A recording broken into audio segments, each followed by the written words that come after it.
noite. Estamos a começar agora a nossa aula. Os outros 46 minutos foi... Vamos orar antes de abrirmos. Pai, nesta noite, graças estamos pela Tua Palavra, porque ela é como Tu, viva, eficaz, poderosa, invencível, perpétua, verdadeira, vivificante, e não há nada igual a ela, Senhor. Que a Tua Palavra possa entrar em cada coração esta noite, transformando e operando o Teu querer e o Teu efetuar em cada um de nós, hoje e sempre, em nome de Jesus. E todos dizem comigo, amém. Glória a Deus. Bom, eu gostava que vocês abrissem comigo as vossas Bíblias. Deixe-me ver aqui. Em Êxodo capítulo 3. Pode ser?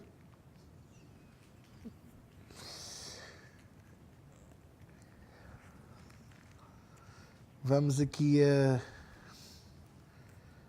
2 ou 3 sítios diferentes para vermos uma coisa muito importante na minha vida e na vossa vida. Primeiro que tudo, eu quero que você diga assim para o irmão que está ao seu lado: tu és importante para Deus.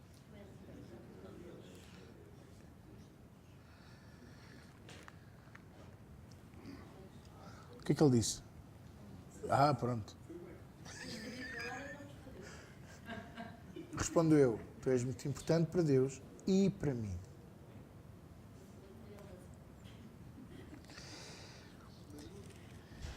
Era algo que você podia ter acrescentado e não lhe fazia mal nenhum se você dissesse assim ao irmão que está ao seu lado: és importante para Deus e para mim.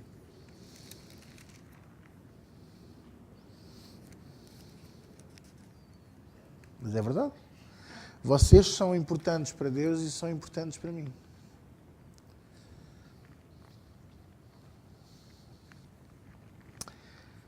Se vocês não acreditam que vocês são importantes para mim, eu também não vou provar. Porque não é agora aos 40 anos e aos 20 e tal, 22 de pastorado que eu tenho que provar alguma coisa. A única coisa que eu tenho que provar é que Deus é bom. Provai e vede que o Senhor é bom. É o que diz o Salmo. Tudo o resto, sabe o que é o caráter humano. Mas eu hoje não quero falar no caráter humano, eu hoje quero falar numa coisa muito mais sublime, que vai transformar a sua vida, e eu quero que você entenda isto. E que você... Está aqui. Estava a fazer esta introdução para encontrar aquilo que eu queria falar a vocês. Ora, meus amores, muitos de nós passamos uma vida inteira com Cristo à procura de uma experiência com Deus. Sem esquecer que nós temos uma experiência com Deus permanente e constante. Ao alcance de um dobrar do joelho, ao alcance de pegar num livro, num telemóvel que tenha a Bíblia, pegar na Bíblia, juntar das mãos, que muita gente considera, hoje em dia, considera-se este gesto, assim, religiosidade, mas vocês estão a olhar para um pastor que, quando era menino, orava assim a Jesus. Eu juntava as minhas mãos e até punha os dedos iguais. Era para não, uma mão não ser diferente da outra. E eu orava ao Senhor assim, porque era assim que eu via os meus pastores orar. Entendem? Passei muito tempo a querer ser como o pastor Leitão, como o pastor Borges, como o pastor Zé Carlos. Porquê? Porque eu via neles Jesus.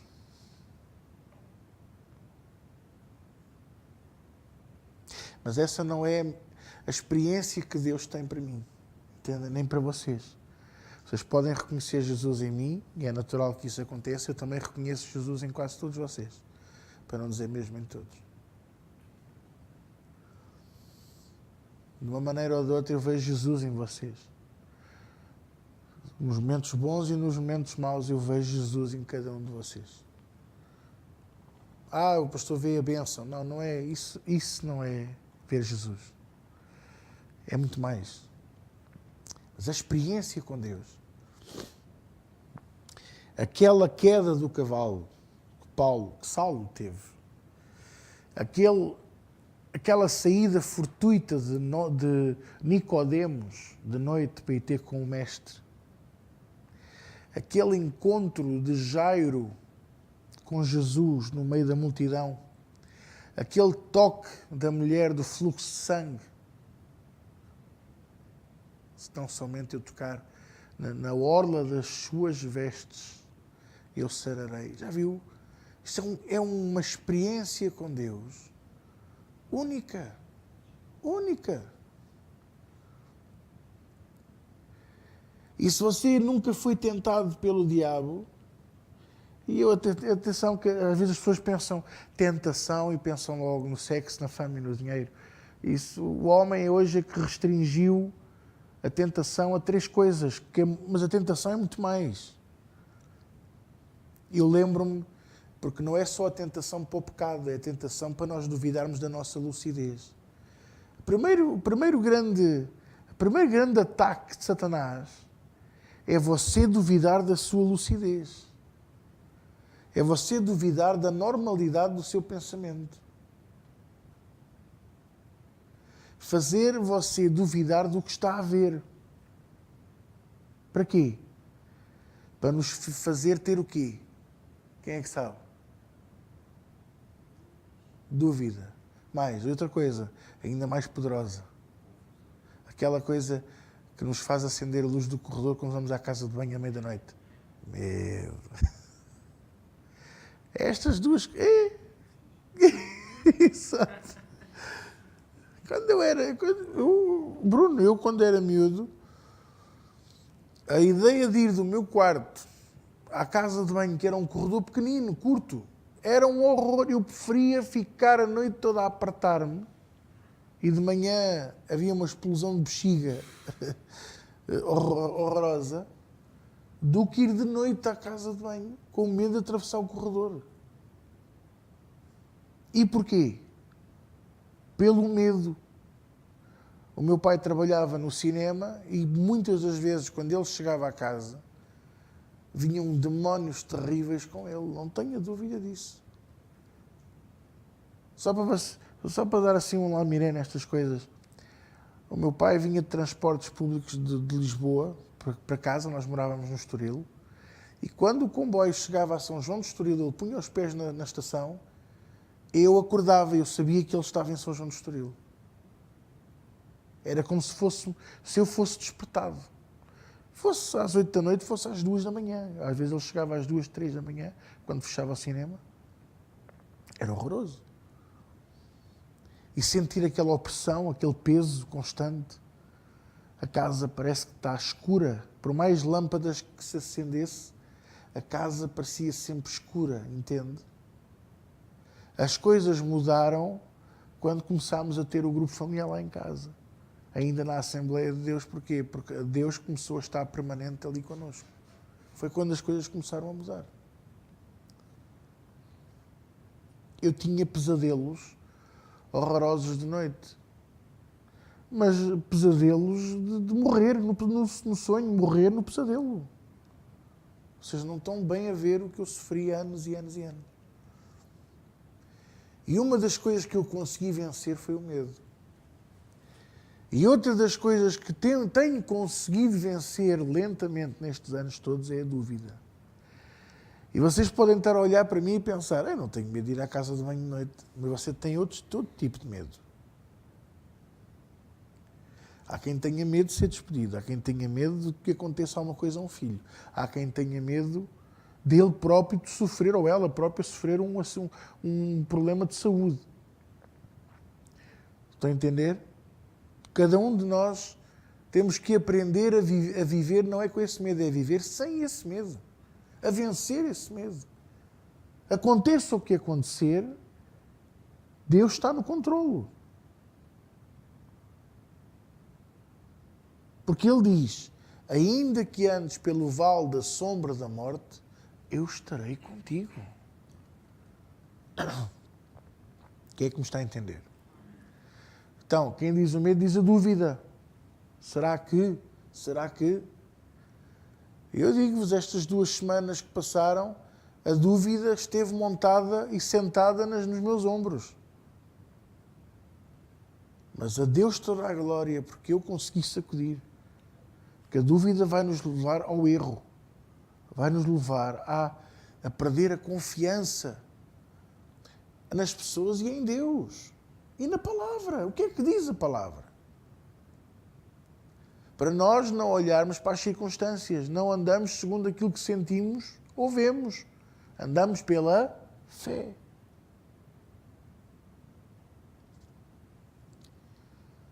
Oh, pastor, o que é que isto tem a ver com o que você vai falar? Tem a ver que nós somos importantes para Deus. Nós não somos uns quaisquer que andamos aí perdidos na rua. Você não é aquilo que os outros dizem que você é, ou que um familiar disse há muitos anos que você era, ou que um pai ou uma mãe vaticinou que você era. Estou a dizer isto porque, infelizmente, alguns de nós ouvimos a frase, és um burro, nunca vais ser ninguém na vida, tu nunca has de ter nada, a tua família vai ser sempre uma miséria, coisas horrorosas. Eu sei o que é que isso é.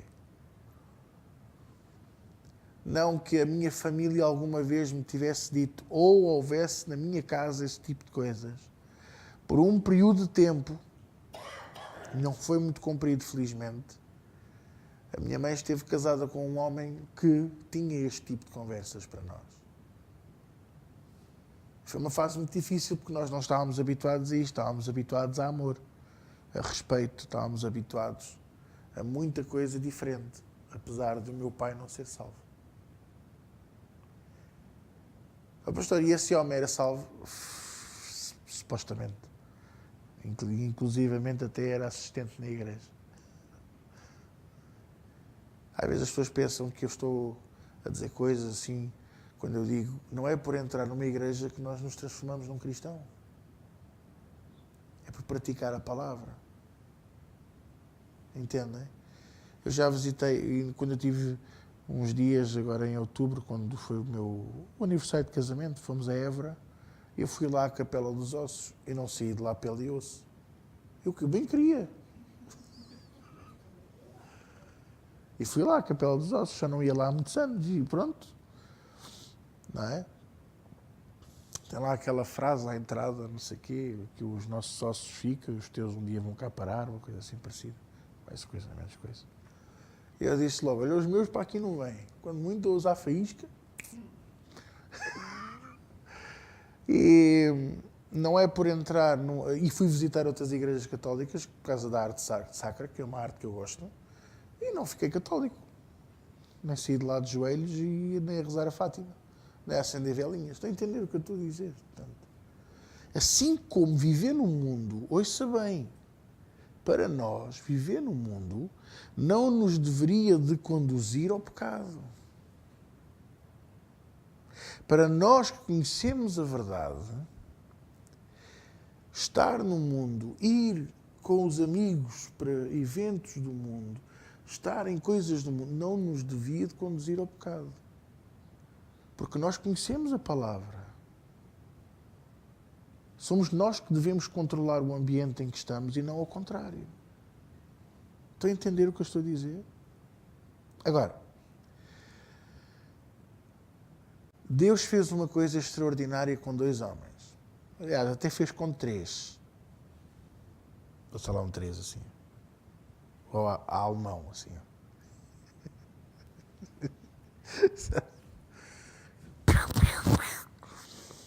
3 homens, uma coisa extraordinária. Não me lembro, não sei se há mais algum episódio na Bíblia tirando o Apocalipse. Exato. Isso é mais um telefone com antena. Não me lembro de mais nenhum episódio na Bíblia, tirando no Apocalipse, em que Deus tivesse um encontro real, tirando o de Saulo, que não foi bem um encontro real, foi mais uma transformação de caráter, porque ele enfrentou o Todo-Poderoso. Quem és tu, Senhor? Eu sou o Jesus a quem tu persegues. Uau, espera aí, ele está a falar comigo, ele é verdadeiro. Ele não é o Yeshua prometido por Isaías, ele já veio, já voltou e eu vi o barco passar à minha volta e não fiz nada.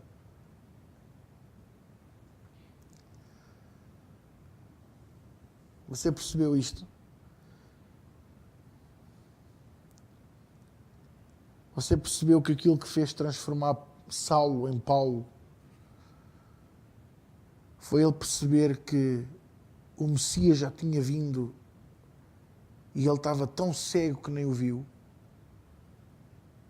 E agora? Será que eu ainda vou a tempo? Será que ainda há uma oportunidade para mim? E Deus mostrou-lhe que sim. Não é impressionante? Mas Deus fez uma coisa com pelo menos 3 homens no Velho Testamento. 3. Como você quiser. Como é que fazia o outro? Deixa lá ver, que os dedos são gordos. 3 homens, uma coisa extraordinária. Primeiro foi com Moisés. Moisés estava no Monte Sinai, também conhecido por Monte Horebe, a pastar as ovelhas do sogro, e viu uma sarça arder. E a diferença é que aquilo podia ser uma coisa que acontece com frequência. Para quem não sabe, eu estive a investigar, no deserto há as chamadas tempestades secas, as trovoadas secas, caem relâmpagos, mas não chove. E quando atinge assim um arbusto, atinge assim uma árvore seca, ela incendeia-se e arde, mas consome-se rapidamente. E como não tem mais arvoredo, o fogo acaba ali. E ele achou aquilo muito extraordinário porque a árvore estava incendiada, o fogo era grande e não se consumia, quer dizer que não se via o fogo a perder vigor. Pelo contrário, o vigor mantinha-se e atraiu a curiosidade e o desejo dele. Porque ele diz, e você pode ler, agora eu me virarei e verei esta grande visão. Grande visão. E quando ele faz isso, o que é que acontece? Quem é que sabe o que é que acontece? Versículo 5. Êxodo 3, versículo 5. Eu já tinha pedido para abrirem Êxodo 3, não já? Às vezes esqueço-me das coisas. Versículo 5. Diz assim, quer ver? E disse, não te chegues para cá, tira os teus sapatos dos teus pés, porque o lugar em que tu estás é terra, diga lá comigo, terra santa. Ora.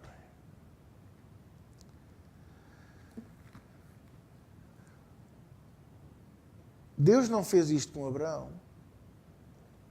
Encontrou-se com ele nos carvalhais de Manré e não disse, tira as sandálias dos teus pés porque este lugar é santo. Mas o Senhor estava lá com ele, com 2 anjos. Certo? E quando Deus lutou com Jacó, e Jacó não o queria deixar ir, porque dizia, não te vou deixar ir sem que me abençoes.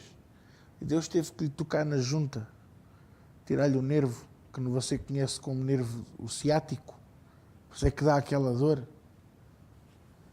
Aconteceu uma coisa com Jacó para o resto da vida. Está lá. Diz que Jacó cocheava. Nunca se esqueça disto que eu lhe vou dizer. Cuidado com os líderes cristãos que não cocheiam. Agora vocês estão a pensar, aquele o outro tem uma perna mais curta, o outro tem... usa uma canadiana. Não é nesse sentido. Cuidado com o líder cristão a quem não se vê as falhas de caráter.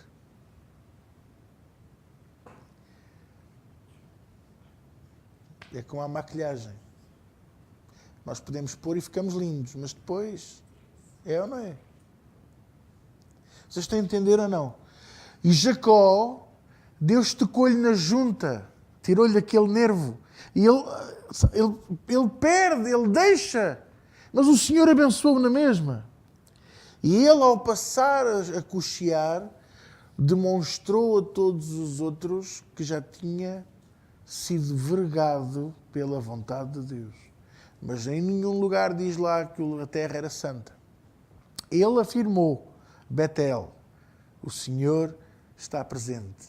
Sim, mas não é lugar santo. Foi com Moisés.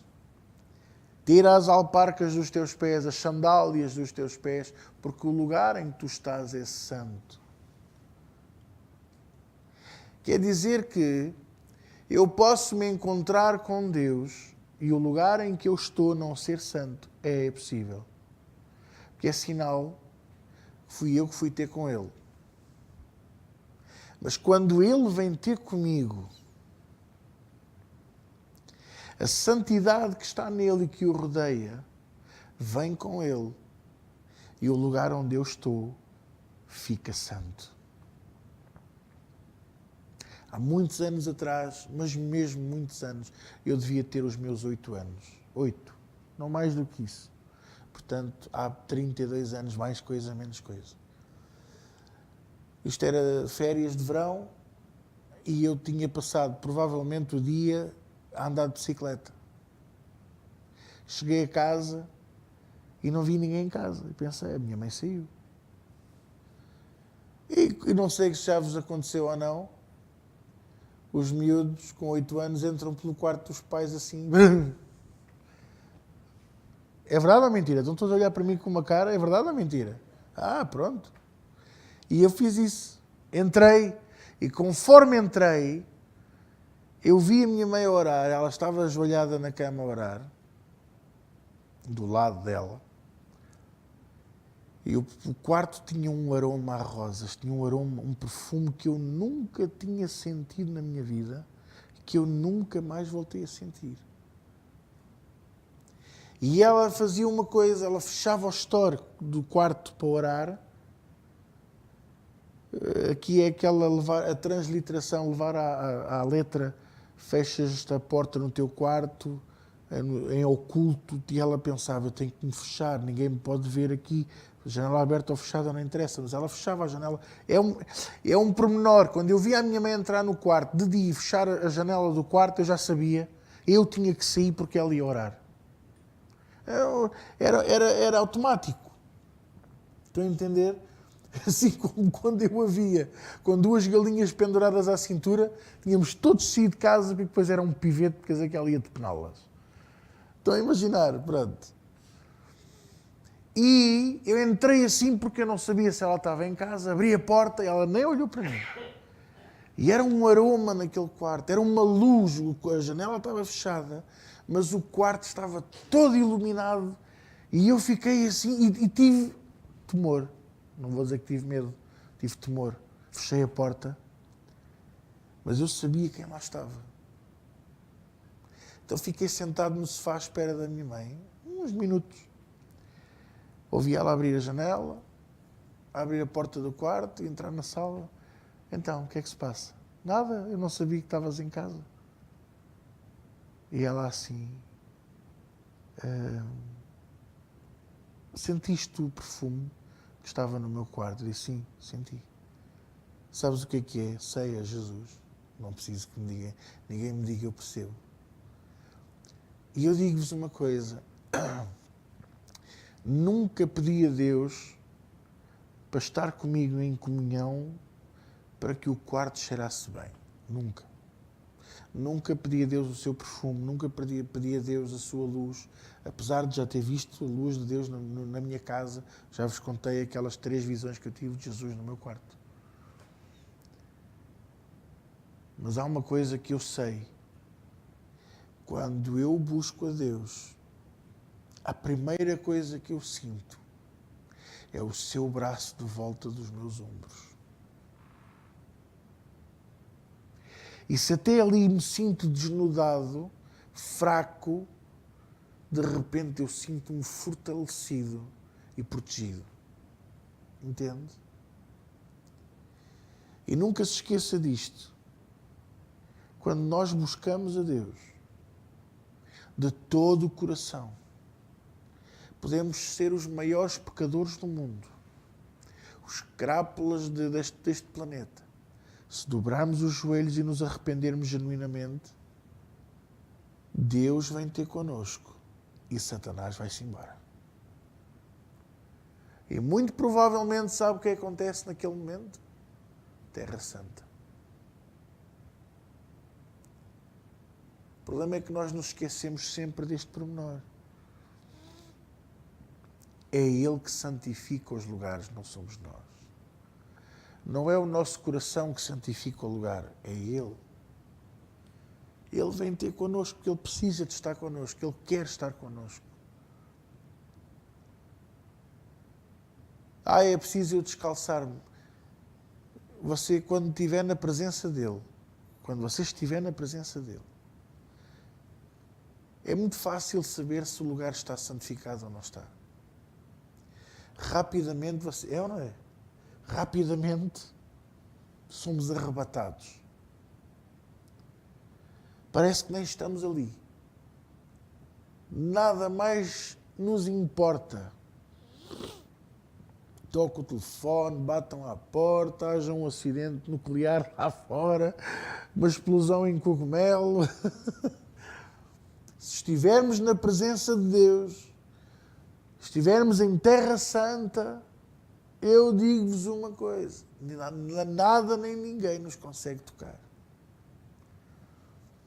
Eu sou testemunha viva disso.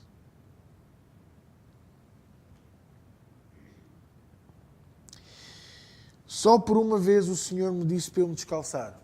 Uma vez. E eu descalcei.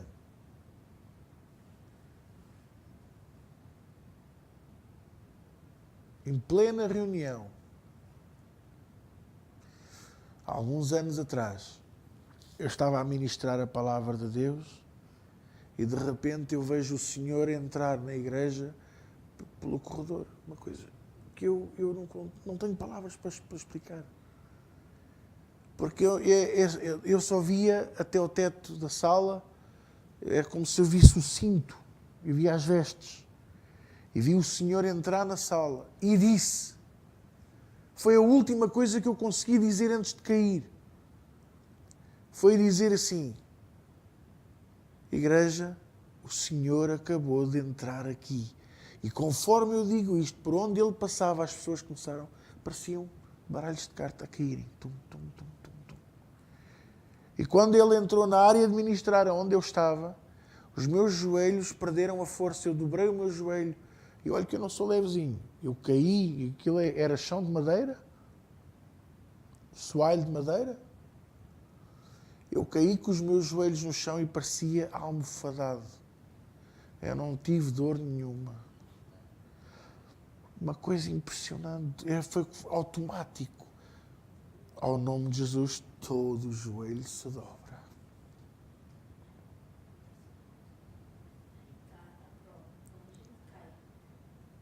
Exatamente. Exatamente o que a presbítera Zélia está a dizer. Quando nós caímos debaixo da unção de Deus, caia para cima das cadeiras, bata na parede, caia no chão, desamparado, ninguém se aleja. Eu sou prova viva disso. Tenho vários exemplos aqui. Agora, quando a pessoa cai, e é as emoções, mas eu não condeno. A pessoa tem desejo. Pronto, então pensa que... Estou a entender e acaba por... Às vezes acontece. Pronto.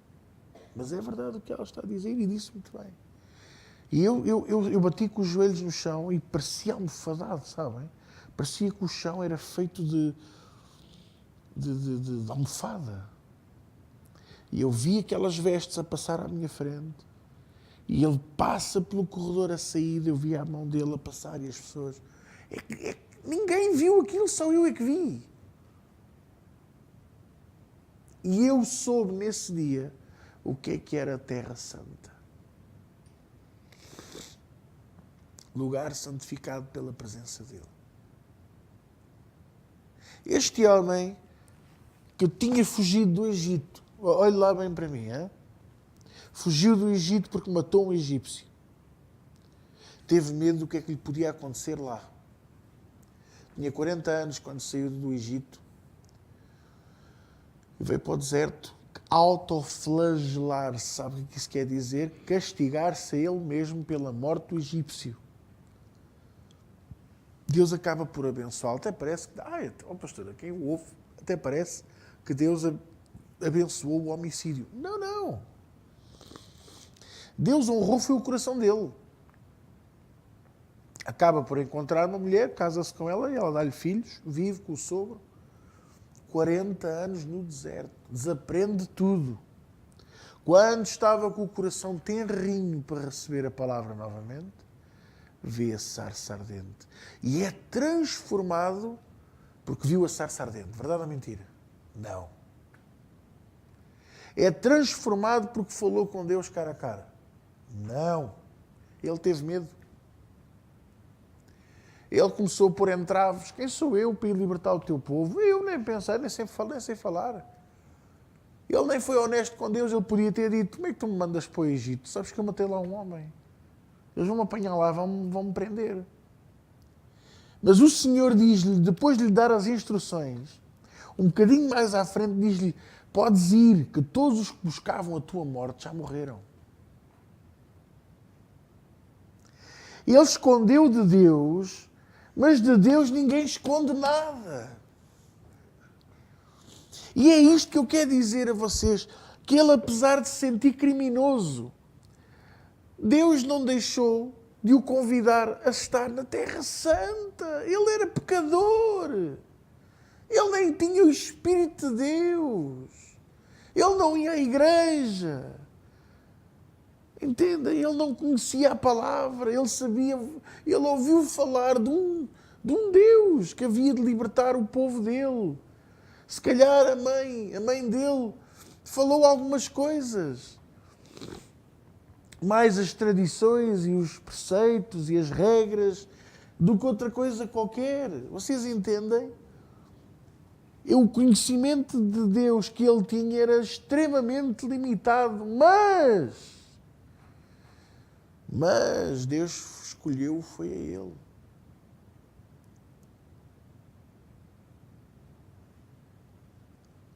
Você pode estar a olhar para mim e pensar, mas porquê é que Deus me escolheu a mim?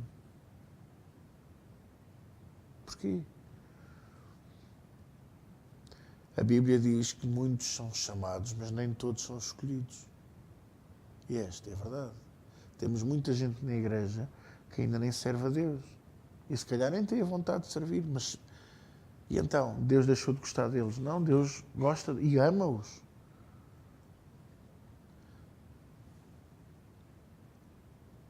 Ele tinha não sei quantos irmãos, mas foi a ele que Deus chamou. E ainda lhe disse, já que o teu problema é falar, que não era.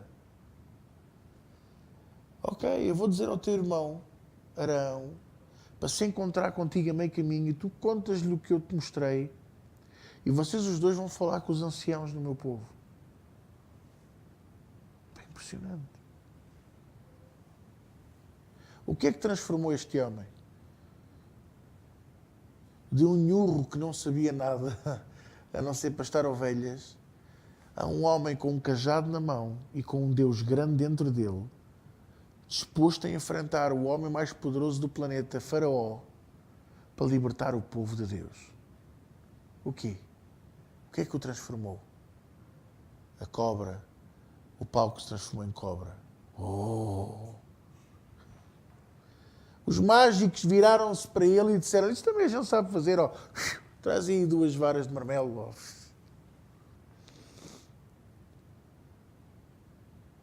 Nas 10 grandes manifestações do poder de Deus, que João Ferreira de Almeida traduziu como pragas, mas não são pragas. A primeira delas foi o quê? transformar a água em sangue. Ele quis matar o Nilo e matou-o. Espetou-lhe a vara. Ficou 7 dias em sangue. Sabe que não é vermelho. É sangue. Quem é que sabe o cheiro do sangue? Exatamente. Ferroso. Exatamente isso. E quem é que sabe... vocês já jantaram? Tem melhor não coisa. Eu ainda não jantei por isso. É horrível. O cheiro. Aquilo é mais pesado. Deixou de correr. Parou. Solidificou. Começa a ter aquela coisa... Escavavam buracos para apanhar poços e os poços ficavam em sangue. 7 dias sem tomar banho. Uma terra cheia de pó, deserto, calor. Não é fácil. E o que é que os mágicos fizeram? Isso a gente faz todos os dias. Tragam aí 2 vasilhas de água e uma cerveja. Pumba. Sangue. Fazer subir rãs do Nilo. E os mágicos, isso é canja, rãs. Tragam os franceses que eles ainda apanham aí as perninhas de rãs e fazem aí. Mas houve uma coisa que eles não conseguiram fazer. Do pó fazer piolhos. E eles viraram-se para o faraó e disseram assim: isto é obra do Deus Criador dos céus e da terra e do mar. Porque do pó ele fez isto e nós isto não conseguimos fazer. Nunca se esqueçam disto. O que transformou aquele homem foi ele ter estado em Terra Santa. O que transformou este homem num covarde que saiu do Egito, fugiu para o deserto, num homem corajoso para enfrentar o homem mais poderoso da terra, na altura, para libertar a nação, tendo ele mesmo que, pela mão de Deus, fazer coisas que se calhar não lhe apetecia fazer. Ou você gostava de andar aí a clamar a Deus para virem rãs sobre todos os inimigos de Deus? Não é uma coisa que me apeteça.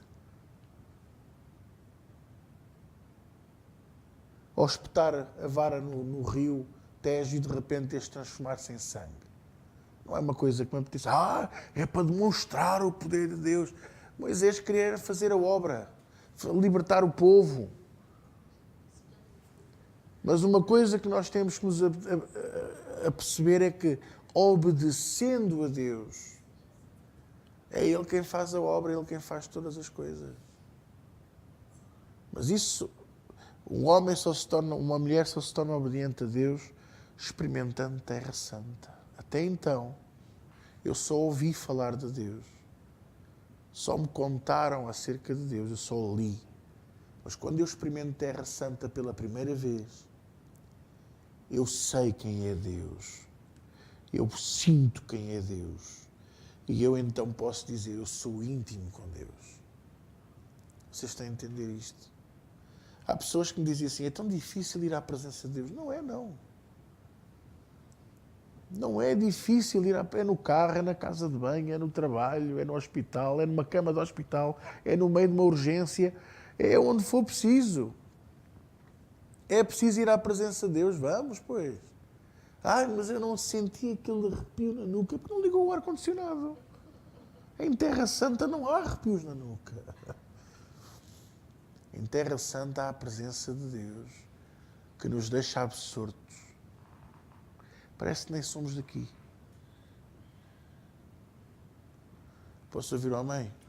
Agora vamos ver o outro caso. Vamos? Josué.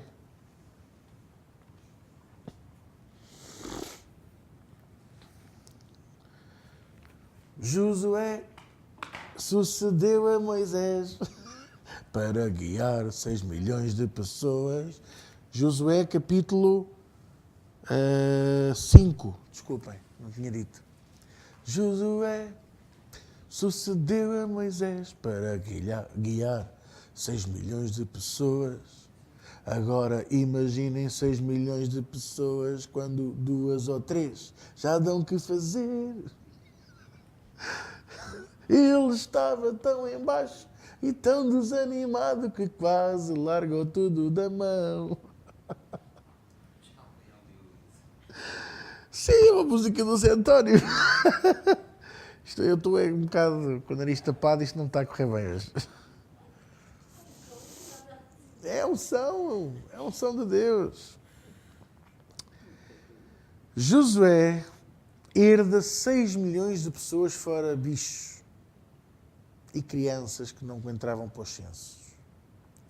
Só homens de guerra eram 2 milhões e qualquer coisa. Era uma coisa... Oh, glória a Deus.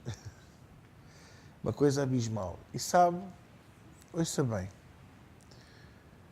habituado a ver um homem gerir e liderar um povo falando cara a cara com Deus. Ele não sabe, é quando vocês me dizem assim, veja lá se você reconhece isto. O pastor sabe, eu não sou de orar muito. Eu não leio muita Bíblia. Mas eu sei o que é estar na presença de Deus. Então eu vou-vos dizer, é exatamente o que Josué dizia a Moisés. Eu não sou adorado quando a quantidade de tu oras, nem sou de ler a palavra como tu lês, mas eu sei o que é estar na presença de Deus. E porque não te esqueças, Moisés, quando tu estiveste 40 dias e 40 noites no Monte Horebe, no Monte Sinai, eu estive lá contigo. E só eu estive lá. E eu vi a glória de Deus passar à tua frente e viste ao Senhor pelas costas. Agora, quando ele é escolhido por Deus para guiar o povo, substituir a Moisés, qual é o primeiro sentimento que ele tem? Eu não sou capaz. Eu não tenho a liderança de Moisés. Nem sequer tenho o mesmo corte de cabelo dele, nem a mesma barba. Já imaginou?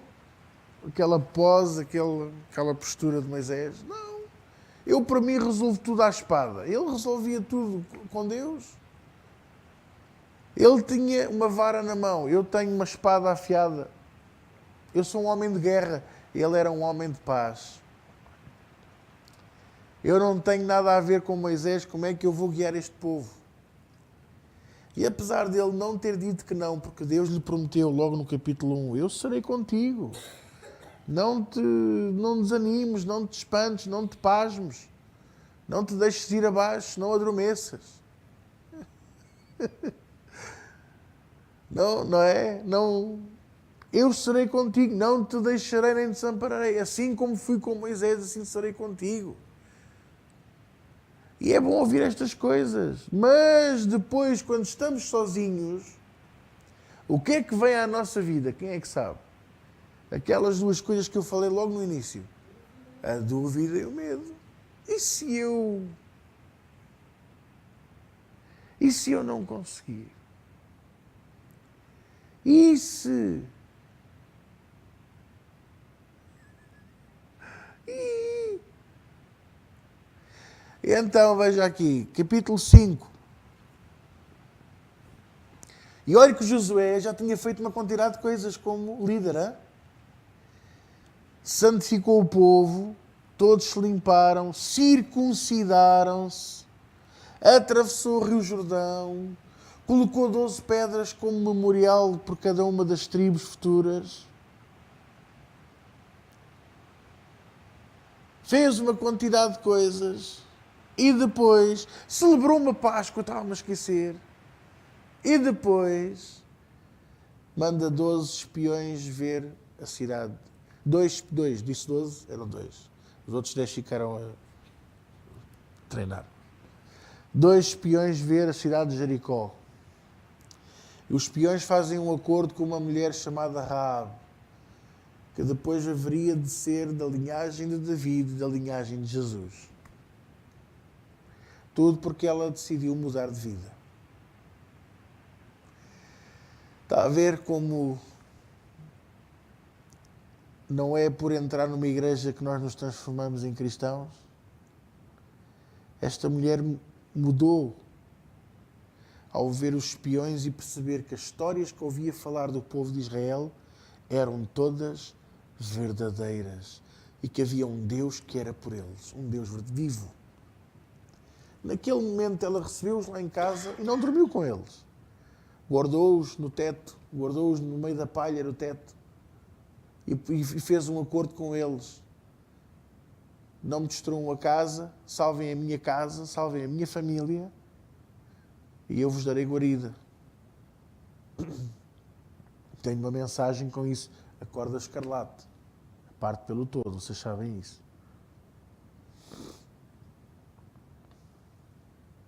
Mas antes disto tudo, e ao fim de 7 voltas, 7 dias a dar uma volta, a tocar, porque era a instrução de Deus. Uma volta, ali. Eu não sei o que é que você sentiria. 7 voltas à cidade, uma volta por dia, 7 dias, a tocar. Quão grande é o meu Deus, cantarei quão grande. Já pensou nisso?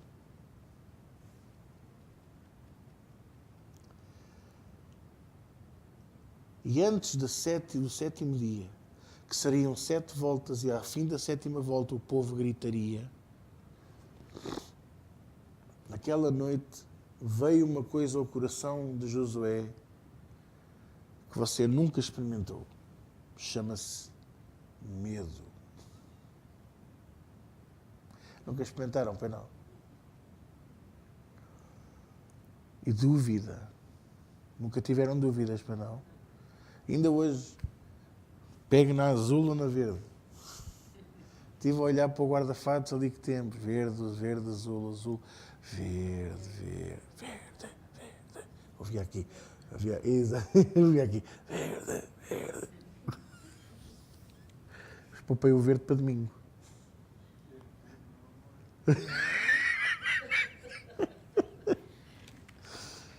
E Josué, veja só, foi dar uma volta. Versículo 13. Sucedeu que, estando Josué ao pé de Jericó, portanto, ele saiu do arraial e aproximou-se. Eu disse onde é que era, não é? Josué 5? Ok, 5:13. Ele saiu do arraial e foi-se aproximar da cidade, que estava fechada há não sei quantos dias. Estavam lá todos metidos dentro, com medo, borradinhos de medo dos israelitas. Sucedeu que, estando Josué ao pé de Jericó, levantou os seus olhos e olhou, e eis que se pôs em pé diante dele um homem, que tinha na mão uma espada nua. O que é que isto quer dizer? A espada não tinha um vestido. Estava desembainhada. A espada nua quer dizer que estava fora da bainha. Quando um soldado tem a espada fora da bainha, é sinal de ataque. Ok? Espada nua. E chegou-se Josué a ele e disse-lhe: És tu dos nossos ou dos nossos inimigos? E disse ele: Não, mas venho agora como príncipe do exército do Senhor. E então Josué se prostrou sobre o seu rosto na terra e o adorou e disse-lhe: Que diz meu senhor ao seu servo? E então disse o príncipe do exército do Senhor a Josué: Descalça os sapatos dos teus pés, porque o lugar em que tu estás é santo. E fez Josué assim. E era mesmo um anjo? Não. Lembra-se o que eu ensinei? Já ensinei aqui na escola bíblica, já ensinei na igreja, que muitas das traduções falam no anjo do Senhor, mas está aqui, querem ver? Eu sei. Desculpem. Quer ver? Diz assim. Não fala no anjo, nem diz o anjo do Senhor, mas diz assim: Mas venho agora como príncipe do exército do Senhor. Ora, alguma vez a Bíblia fala nos querubins como príncipes? Não. Quem é o príncipe dos exércitos ou quem é o querubim dos exércitos de Deus? Quem é que sabe? Miguel. Então não era Miguel. Porque ele diz que vinha como príncipe. Quem é o príncipe da paz? Desculpem. Príncipe da paz. E outra coisa, que a Aline disse muito bem. Josué prostrou-se e adorou, e o anjo não lhe disse: olha, não faças tal, que sou um conservo teu. Recebeu a adoração. Mais um sinal de que era Jesus.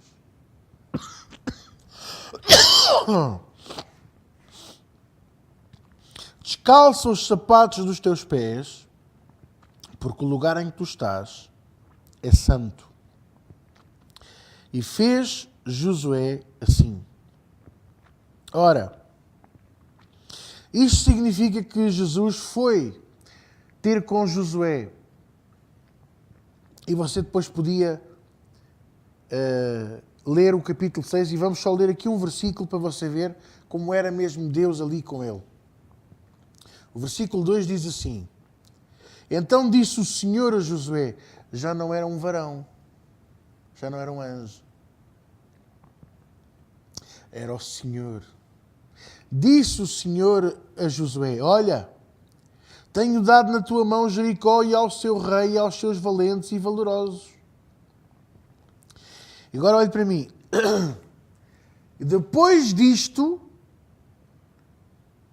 Josué nunca mais foi o mesmo. E a prova disso é que eles derrotam Jericó, vencem Jericó, e ele fez aquilo como ele, melhor do que ninguém faria, porque ele era um homem de guerra, mas a seguir são derrotados na cidade de Ai. E ele de repente já não é o homem de guerra, já é o profeta, que faz o quê? Chama a cidade para se arrepender. A cidade não, o povo para se arrepender, porque havia pecado oculto. Vocês estão a entender? Ele já não era o homem ou o jovem com dúvidas. Ele já não era o substituto de Moisés com medo. Ele era um homem ungido por Jesus, ungido por Deus, cheio do poder de Deus, porque tinha estado em Terra Santa. Quem é que me está a entender? Oh, aleluia! Você quer deixar de ser como era? Quer deixar de ter medo? Santa esta que Jesus,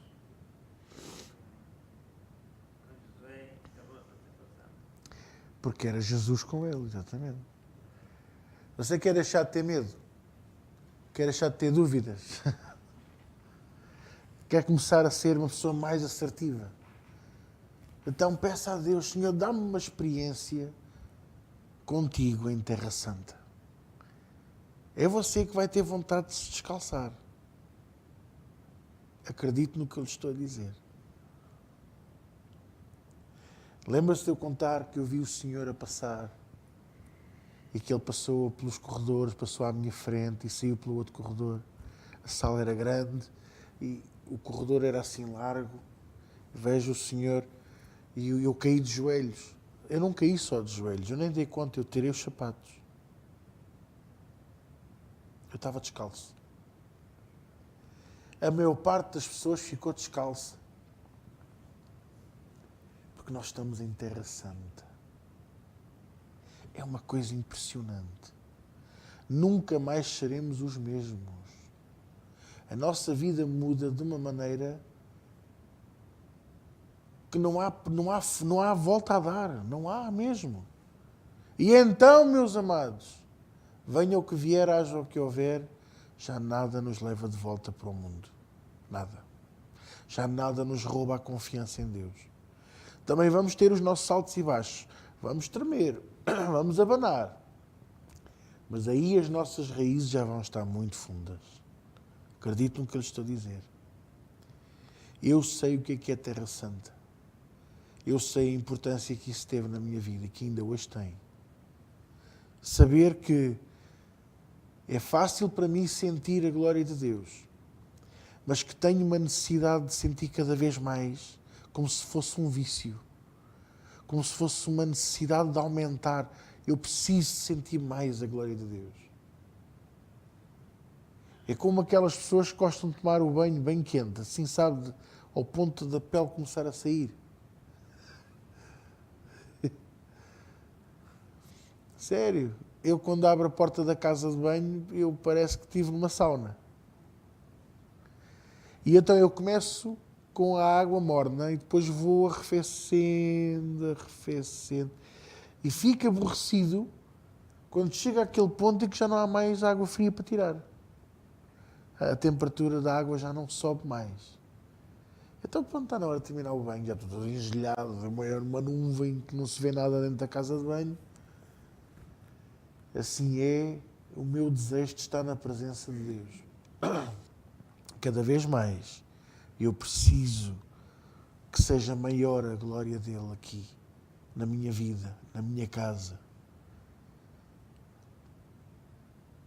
Amém? Nós precisamos e sem isso vamos ser derrotados.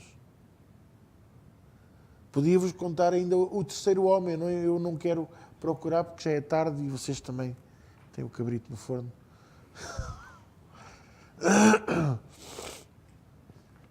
Mas era Daniel. Daniel orou ao Senhor e esperou 21 dias pela resposta e já estava tão desanimado. Faz lembrar você e eu, quando ficamos desanimados por não ouvir logo a resposta de Deus. E vamos abaixo e ficamos a pensar que Deus esqueceu de nós. E ele estava à beira-rio e diz que estava mesmo triste. E havia 3 semanas e meia que não comia nem bebia nada de jeito, era água e pão. E veio o anjo do Senhor e disse-lhe: ó homem muito desejado, eu vim da presença do Altíssimo. As tuas orações foram ouvidas e respondidas logo no primeiro dia em que as fizeste. Porém, o príncipe da Síria se acometeu ao meu caminho e eu tive que lutar contra ele. Daí o ter demorado. Muitas das vezes as nossas orações demoram mais tempo a chegar a nós porque Satanás quer nos fazer desistir.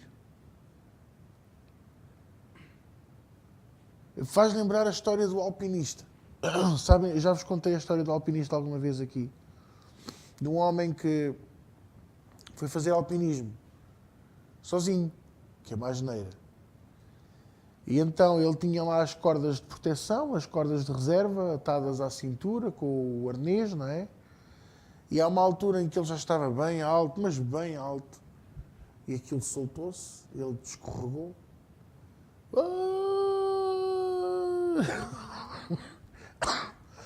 Até que a corda esticou. E não sei como é que é consigo, mas imagina um homem, independentemente do peso, ganha velocidade a cair em queda livre e quando a corda estica, o arnês segura, mas a espinha sofre. E ele deu cabo da espinha, ele ficou sem se conseguir mexer. Aquilo foi muito forte, foi muito duro para ele, entende? Então ele nem conseguia mexer o pescoço, ele queria olhar para trás para ver se estava muito longe do chão ou se estava perto, percebe? E ele não se conseguia mexer, ele só conseguia mexer um bocadinho das mãos que estavam em cima da barriga. E era ir buscar a navalha, teve horas, conseguiu ir buscar a navalha, depois devagarinho, a puxar, abriu a navalha, ali que tempos, a arrefecer, a noite a começar a cair, sem conseguir ver se estava longe, então era, vou cortar a corda. Até isso, a queda é muito grande, morro na queda.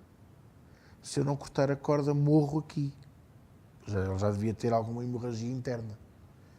E então ficou ali, acabou por não cortar, acabou por morrer ali. E quando o foram encontrar, ele estava a 12 metros do chão. 12 metros do chão. Era cortar a corda, era uma quedazita. E ele tinha sobrevivido, provavelmente. O que é que isto me ensina? A mesma coisa.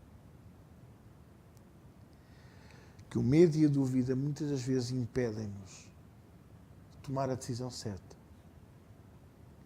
Mas quando eu estou em terra santa, a dúvida dissipa-se, o medo vai embora e a confiança que você sente, sabe aquela confiança? Não, agora é que é, agora é que eu vou fazer, agora é que vai ser. É Deus quem põe. Nós não podemos continuar a ter a dúvida. Oh pastor, mas eu orei e ainda não tive resposta. Espera mais um pouco. Daniel esperou 21 dias. É o jejum, o chamado de jejum de 21 dias. Ele esperou 21 dias. No fundo, ele esperou um mês inteiro. Não sei se vocês sabem, mas os meses lunares não são como os solares. Não têm 31 nem 30 dias. Tinham 26, 27. Tirando os dias de descanso, são 21, 19 dias de trabalho. Ele esperou 21 dias e não desistiu. Não desista. Oh, pastor, mas eu já estou à espera há anos. Não desista. Mal ou bem, eu esperei 25 anos pela salvação do meu irmão. Está a ouvir o que eu estou a dizer? Eu próprio aprendi que não posso nunca desistir. E tenho um arrependimento muito grande por ter desistido de orar pela salvação do meu pai. Não desista. Não desista. Se Deus falou, Ele vai cumprir. E se você precisa de ânimo e de força, peça a Deus uma experiência em Terra Santa.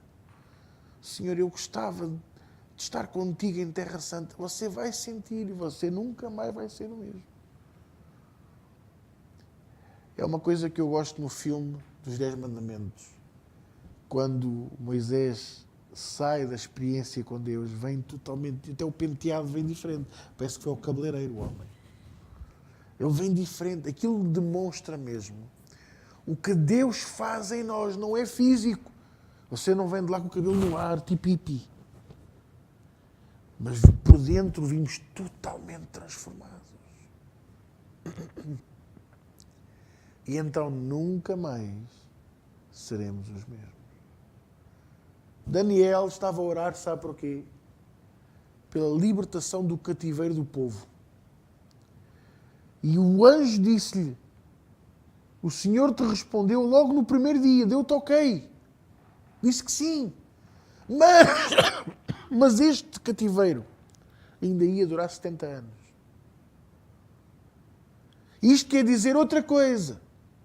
Que por vezes Deus dá-nos o ok, mas há coisas ainda para resolver, há coisas para que nós temos que trabalhar e que vão levar algumas delas anos até chegarmos lá. Então, outra razão para não desistir. Eu gostei da palavra do irmão André no grupo do WhatsApp, porque ele falou, ele escreve mal português, não é? Ele escreve melhor castelhano, muito melhor castelhano, muito melhor. Mas ele, pronto, ele faz-se entender. Eu acho que ele faz-se entender. Porque ele quis perguntar, quando é que Moisés foi chamado? Ele não foi chamado na sarça ardente, ele foi chamado no momento em que a mãe o pôs dentro do cesto. Tu é que o vais guiar. Tu o deste, tu o levarás. Se o menino morrer, morreu.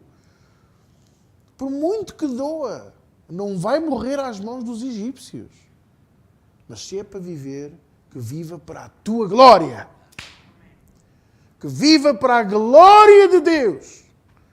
E assim foi. E durou 120 anos. Nunca se escureceram os olhos, nunca perdeu força nas mãos, nem vigor. Liderou o povo, e o povo era de cerviz dura. Dito pela boca do Senhor. Este povo tem a cerviz dura. Por isso, igreja, não desanime. Não vão abaixo, não desespere só porque o tempo, na vez de ser assim, é assim. Olha, tendo Jesus e os profetas, Daniel e outros como exemplo, tenha também o seu pastor. Há 11 anos que eu estou à espera do cumprimento da promessa de Deus. E eu não vou desistir. E eu vou chegar lá. E você vai ver. No nome de Jesus. Amém? Porque você pisou terra santa. Não, porque Deus teve a misericórdia e a compaixão de chamar aqui o rapazinho para fazer parte da obra. Assim como teve compaixão e misericórdia de chamar a cada um de vocês para fazer parte da obra. Que honra que é. É que não é uma obra de alvenaria, nem de peladuro. Percebe? Não é uma obra de tapeçaria de raiolos. É uma obra espiritual, invisível, mas real, de construção do reino dos céus, aqui nesta terra. Cada uma das salvações que você vir entrar por aquela porta e cada uma das pessoas que ao domingo levantar a mão a dizer eu fiz esta oração pela primeira vez, não fica a pensar o pastor é mesmo bom pastor. Pensa assim, graças a Deus que tu me chamaste para ajudar à salvação desta alma. Porque vocês é que são os culpados. E é uma coisa boa de ser culpado. Então não tema, não duvide, foque-se naquilo que Deus lhe deu. Não se deixe ir abaixo pela demora. Moisés, 40 anos, a primeira vez, mais 40 no deserto, 80 anos. Eu imagino que aquele homem devia estar farto de areia. Vamos à praia. Não me fales areia! Não é? José, 13 anos. Bem duros, de escravidão e prisão.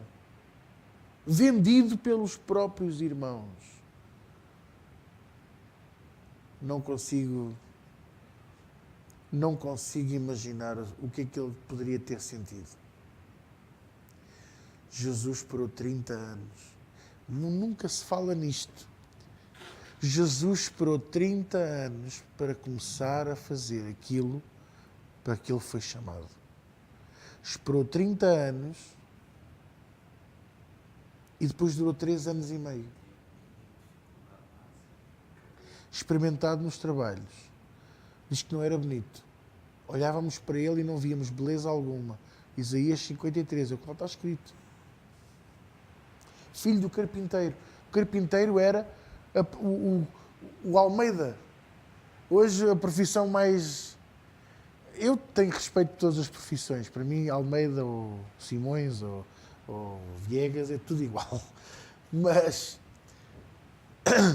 sempre ouvi aquela frase: vê lá se queres ser um varredor de rua, vai estudar, não é? Naquele... Hã?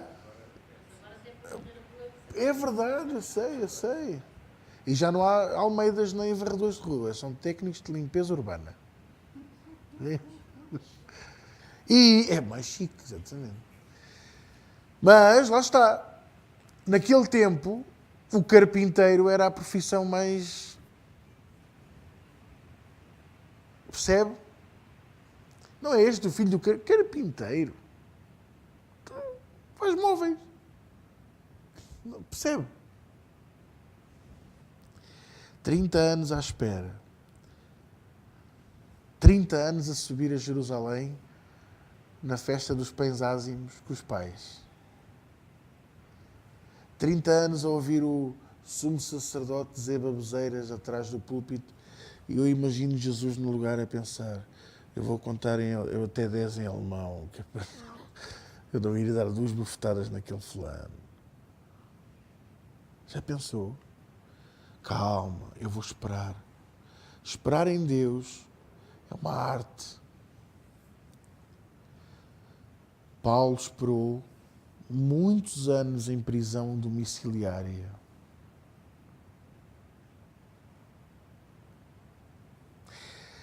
João teve não sei quantos anos em degredo na ilha de Patmos. Sabe o que é degredo? Alguém que é posto de parte, como aconteceu com Luís Vaz de Camões e com outros. E antes do 25 de Abril acontecia com os prisioneiros políticos, iam para o Tarrafal. É o degredo.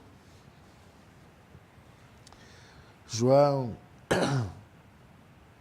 Paulo, Jesus, José, Moisés, Daniel, você e eu.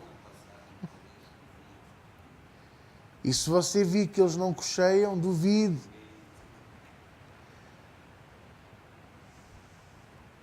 Lembre-se disto.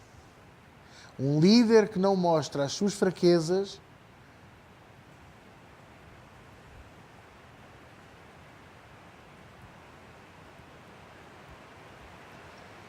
amém?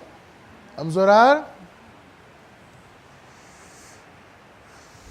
O nome da aula, Terra Santa. A realidade da Terra Santa. E não é a Terra... Não estamos a falar de viagens a Jerusalém. Querido Senhor, nesta noite, graças te damos pela Tua Palavra. Para que nós possamos ser verdadeiramente transformados, cheios de Ti, tocados por Ti. Não nos deixes, Senhor, continuar no mesmo, mas faz-nos crescer na Tua Palavra, crescer no conhecimento e na prática dela, Senhor. Para que, ó Deus, possamos dar fruto para a Tua eterna glória. No nome de Jesus. E todos dizem comigo, amém.